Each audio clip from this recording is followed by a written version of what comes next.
Donc moi je commencerai cette intervention avec la date du 11 mars 2010. Le 11 mars 2010, j'ai le capitaine de la PJ de Bayonne qui m'appelle et qui me dit qu'on a retrouvé donc certainement, donc on n'est pas sûr à ce moment-là, certainement donc Yon Ansah à la morgue de Toulouse. Je lui ai fait répéter 3 fois, je crois. Je n'y croyais pas. Je dis mais comment ça à la morgue à Toulouse? Il fait oui, maître, c'est surprenant, oui je sais, oui, mais attendez, il y est depuis quand? Il me répond, il y est depuis le mois de mai 2009. Je dis mais comment se fait-il qu'il est à la morgue de Toulouse? Je veux dire, au début, la réaction, c'est mais c'est pas possible, c'est pas possible. Ça fait quasiment 1 an qu'on le cherche, ça fait quasiment 1 an qu'on le cherche à Toulouse. Et en fait, il était à Toulouse, il était à la morgue, et on vient nous dire comme ça, comme si c'était la chose la plus simple et la plus logique du monde, qu'on vient de le retrouver. Ça a été un choc, et ça l'est encore. Ça l'est encore parce que je ne comprends pas, et l'enquête n'a pas permis de nous faire comprendre comment et pourquoi. Donc Yon a pu rester pendant tant de mois dans la ville où on était censé le chercher sans que personne ne le trouve. Et dans ce dossier, il y a une déclaration qui restera pour moi la plus parlante. C'est la déclaration que le procureur Anne Kayanakis va faire le 15 mars 2010, donc 4 jours après que le corps de la personne qui se trouve à la morgue de Toulouse depuis 10 mois est identifié, où elle va nous dire que l'enquête qui va être mise en place va devoir donc déterminer, elle va dire que c'est un facteur d'interrogation et de soupçon qu'on ne peut pas contester. Pour quelles raisons? D'un côté, nous avions à l'hôpital un patient non identifié et d'un autre côté, nous avions à Bayonne et en direction de Toulouse, c'est important, tous les mots sont importants, une demande tendant à retrouver un corps ou une personne vivante répondant à l'identité de Juan María Ansah Ortuñez. On doit clarifier les raisons pour lesquelles on n'a pas retrouvé l'identité de l'homme qui était soigné et les raisons pour lesquelles notre demande à nous n'a pas été suivie des faits. Ces éléments qui contribuent à cette recherche globale de la vérité, on a intérêt et vocation à savoir ce qui s'est produit. On n'a aucun intérêt à ce que des zones de soupçon puissent prospérer dans cette affaire.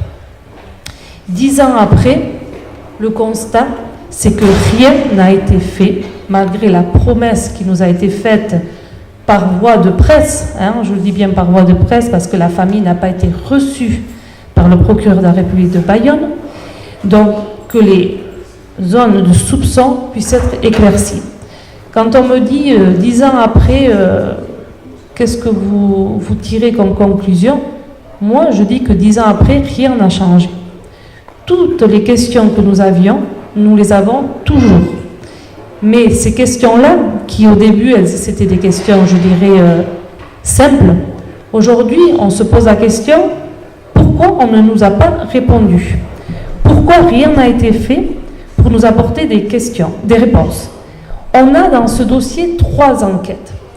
Une enquête à Toulouse, qui est censée donc être menée par le procureur de la République de Toulouse, pour identifier dans un premier temps la personne vivante qui a été donc découverte par la police sur le bas-chaussée d'une avenue particulièrement donc fréquentée de Toulouse.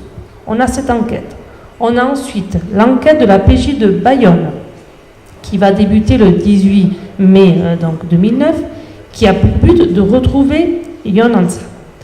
Et on a ensuite une 3e enquête, donc une enquête qui est menée par la direction antiterroriste de Paris, qui va s'ouvrir le 20 mai 2009 et qui a également pour objet de retrouver Yonansa à partir du moment où donc l'ETA va rendre publique sa disparition le 20 mai 2009.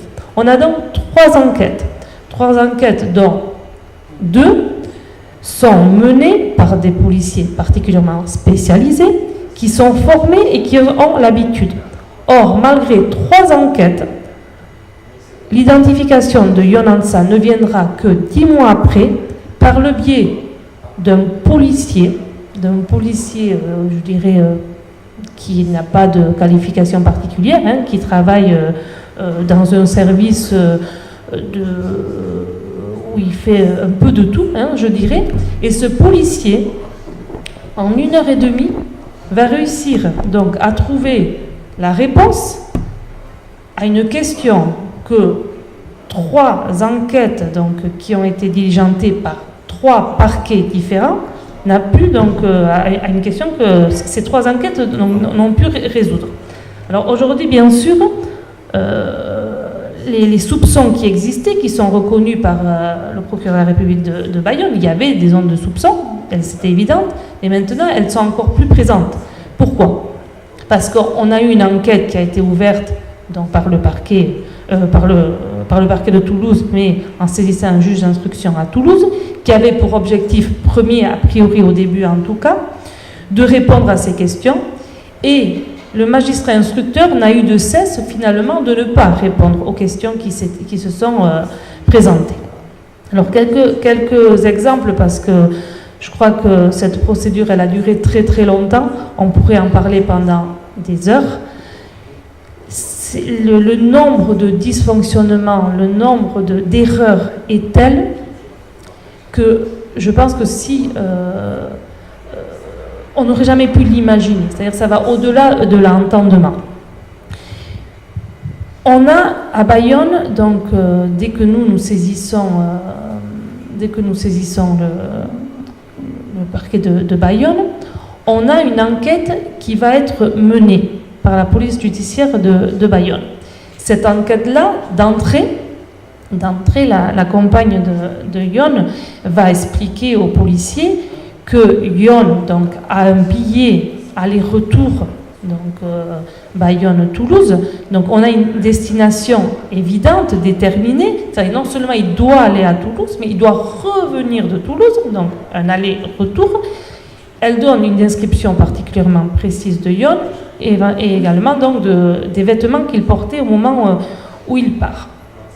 Partant de ces éléments-là, la police judiciaire de Bayonne, alors, elle va faire beaucoup de choses. Elle va demander à tous les hôpitaux entre Bayonne et juste avant Toulouse, elle va envoyer donc des réquisitions écrites pour savoir si une personne qui ressemble à Yonansa ou une personne qui a son identité a été admise. Et puis, aussi étonnant que cela puisse paraître, pour Toulouse, lorsque nous on découvre le dossier, parce qu'il faut bien se rendre compte que pendant toute la période d'enquête, on n'a pas eu accès au dossier, hein, on était à côté, hein, je dirais. On était censé nous tenir au courant, mais on s'est bien rendu compte qu'on ne nous tenait pas vraiment au courant, après coup, quand on a eu accès au dossier. Donc, on se rend compte que pour les hôpitaux de Toulouse, on n'a pas envoyé de réquisition écrite.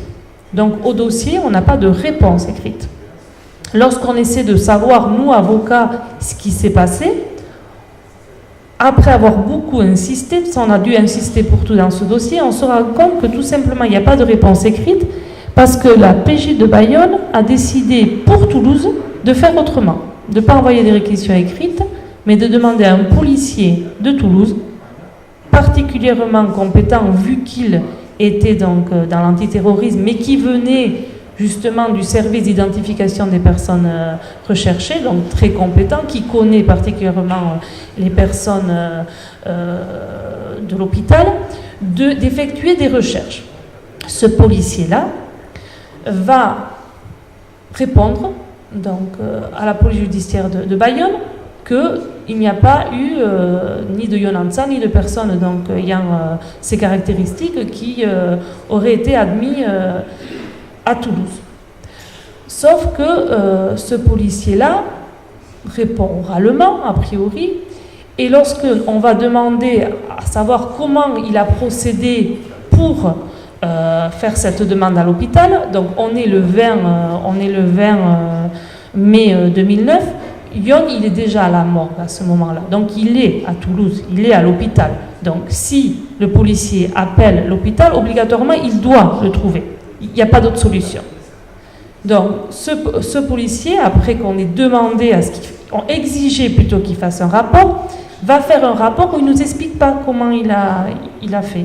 Il nous explique qu'on lui a répondu, qu'il a appelé le service de l'hôpital et qu'on lui a répondu que non.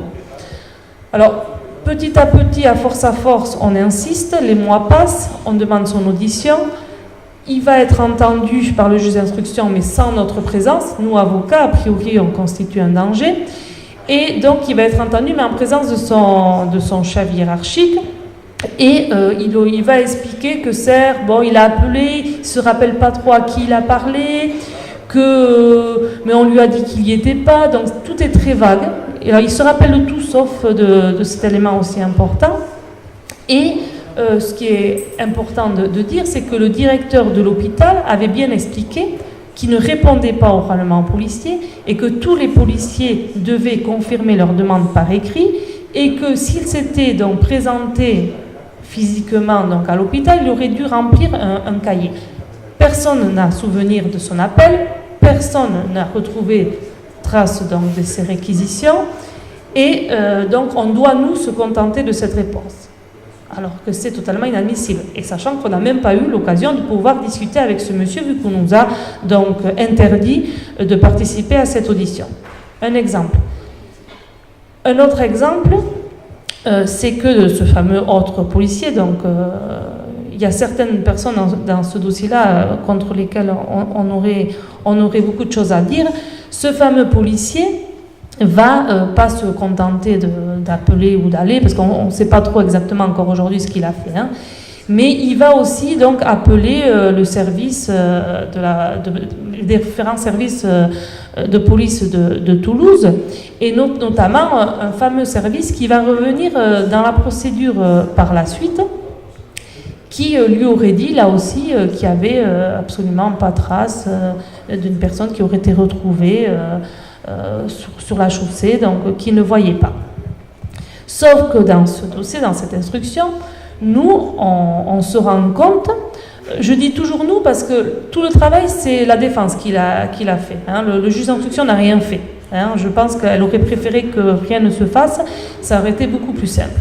Donc, on a demandé au procureur de la République de Toulouse, qui avait été saisi donc, dès le 30 avril par l'hôpital de Toulouse, on a demandé que ce procureur justifie des démarches qu'il avait effectuées pour identifier la personne qui était vivante à ce moment-là. C'est pour ça que c'est révoltant, parce qu'on se rend compte que dans ce dossier, on aurait pu identifier Yon tellement vite et tellement de fois, et qu'à chaque fois, alors on va nous dire de l'incompétence, nous on ne peut pas croire qu'il y ait autant d'incompétence avec des services de police qui sont si compétents. Donc ce fameux procureur donc, qui est saisi dès le moment où Yon est retrouvé inanimé, qui va donc saisir le service de police en envoyant un fax que le service de police n'a pas reçu, a priori, hein, ils n'en trouvent pas trace, mais ils nous disent de toute façon c'est normal, parce que nous on ne travaille pas avec des fax. Nous, on nous envoie un fax, mais après il faut confirmer par écrit, et on ouvre une enquête que quand on confirme par écrit. Le procureur dit ah non, moi j'ai envoyé juste un fax. À cette époque-là, on oubliait souvent les écrits. Le problème, c'est que quand nous, on a demandé à auditionner donc, ce procureur de la République de Toulouse, de M. Soubelé, on nous a refusé son audition.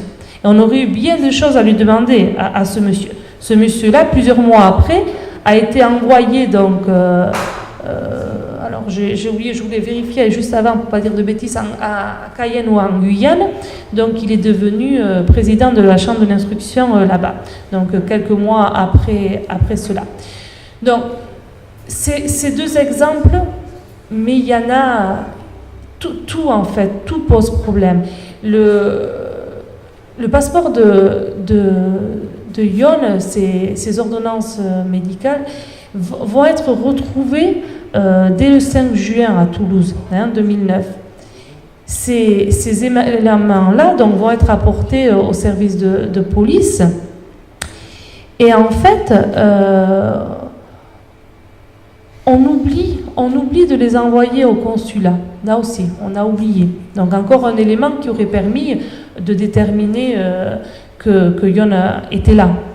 Ensuite, autre élément, encore un, mais les exemples sont tellement multiples, mais c'est que lorsque nous, on dit clairement, on dit que Yon est parti à Toulouse, quand on va avoir accès au dossier, on se rend compte que la PJ de Bayonne n'a fait aucune enquête sur Toulouse. Elle s'est arrêtée à la gare de Toulouse. C'est-à-dire elle a fait une enquête pour savoir si aux objets trouvés de la gare de Toulouse, il y avait quelque chose. On leur a répondu qu'il n'y avait rien. On leur a répondu que les bandes d'enregistrement avaient été effacées depuis le temps, vu qu'on re-enregistre sur les mêmes bandes. Et puis ensuite, ils n'ont pas pensé utile de faire d'enquête à Toulouse. Alors on nous a répondu, oui, mais bon, il n'y avait pas de certitude sur sa destination. Ah bon? Il n'y avait pas de certitude, mais on l'a dit depuis le début, il avait un billet aller-retour. Oui, mais il aurait pu très bien s'arrêter avant. Ah bon, et pourquoi? Pourquoi expliquer qu'on ait fait une enquête sur toutes les autres gares, mais pas à Toulouse? Or, dès qu'on retrouve le corps de Yon, donc plusieurs mois après, en quelques heures, la police va trouver trace de la première nuit supposée, parce que ça aussi on ne sait pas véritablement, mais en tout cas d'une nuit réservée au nom de Yon Ansah qu'il aurait passé à Toulouse. La différence, c'est que si l'enquête elle avait été menée tout de suite, et ce que disait avant Goïseder, c'est que les témoins, on aurait peut-être pu en avoir. On aurait peut-être pu avoir des témoins qui se seraient rappelés de quelque chose. Parce que l'enquête, en fait, la vraie, entre guillemets, enquête, elle commence au moment où on trouve le corps de Yon. Mais le corps de Yon, il est retrouvé donc 11 mois après, finalement, les 10 mois à la morgue et toutes les semaines avant. Donc, à ce moment-là, même les employés de l'hôtel sont partis pour certains, donc ils vont les retrouver parce qu'ils ont changé de métier. Les gens ne se rappellent plus, autour les commerçants ne se rappellent plus. Pourtant, on ne peut pas croire, quand je dis nous, c'est nous et la famille, bien sûr, que Yon, dans l'état où il était, ait pu aboutir dans la jardinière comme ça tout seul, sans que personne n'ait pu le voir tomber. Ce n'est pas possible. Sauf que l'enquête, vu qu'on l'a fait tellement tard, qu'on n'a pas pu identifier quoi que ce soit. Et je dirais même que finalement, en nous rendant Yon plusieurs mois après, dans l'état où on nous l'a rendu, on a aussi empêché toute investigation sur son corps, et que là non plus, on n'a pas eu de réponse à toutes les questions qu'on avait, et on en avait des questions. Et quand nous, on a réussi à avoir des éléments, et on en a eu, alors en se battant sur tout, on a réussi après avoir, alors je vais faire simple, mais bon, on a renoncé à des choses pour pouvoir récupérer le dossier médical de Yon à l'hôpital. Et quand on se rend à l'hôpital avec la famille pour pouvoir consulter et récupérer le dossier médical de Yon, on va donc avoir déjà des médecins très gênés,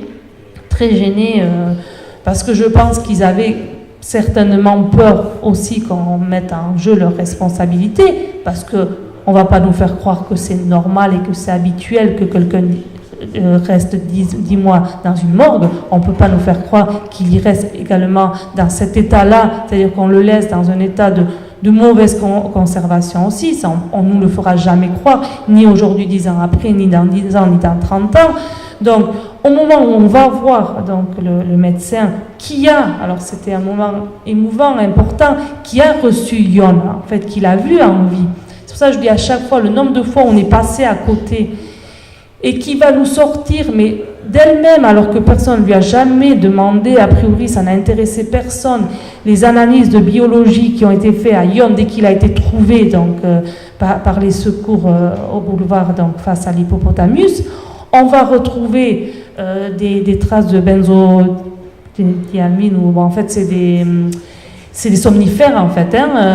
Et nous, quand on va demander à ce que donc on fasse des études par rapport à ça pour savoir, parce que la famille dit Yon n'a jamais pris de somnifères de sa vie, donc c'était très important pour nous de savoir si on avait fait prendre des somnifères à Yon ou non pendant ces fameux 10 jours où on ne sait pas ce qu'il est advenu de Yon. À ce moment-là, donc on nous dit finalement on va rien faire parce que les personnes ont déjà été entendues. Les personnes, elles ont été entendues, mais pas sur ce point-là. Donc, on va nous refuser aussi des demandes d'actes sur ça. Tout nous a été refusé de toute façon dans ce dossier, sauf bien sûr, ce qui a été accepté, c'est donc l'autopsie et les analyses complémentaires. Sauf que l'autopsie et les analyses complémentaires n'ont pu rien donner parce que le corps de Yon était dans un état tel qu'il ne pouvait rien donner. Et tout le reste, ensuite, donc, on nous a soit refusé, soit on a fait en sorte qu'on ne soit pas là parce qu'on ne voulait pas avoir de réponse. Et donc, malgré ce qu'a dit donc, Anne Kayanakis au moment où on découvre le corps de Yon, on se rend compte, nous, que rien n'a été fait pour lever les soupçons, rien n'a été fait pour lever les zones d'ombre, et bien au contraire, aujourd'hui, donc, les zones d'ombre sont devenues noires. Et on espère malgré tout, même si d'un point de vue judiciaire, on n'a rien obtenu, on a été jusqu'au bout, on a fait tout ce qu'on pouvait, on espère encore aujourd'hui, et on l'espérera encore dans les prochaines années, que ces gens-là qui n'ont pas été entendus et qui de toute évidence ont beaucoup de choses à dire, puissent venir donc parler.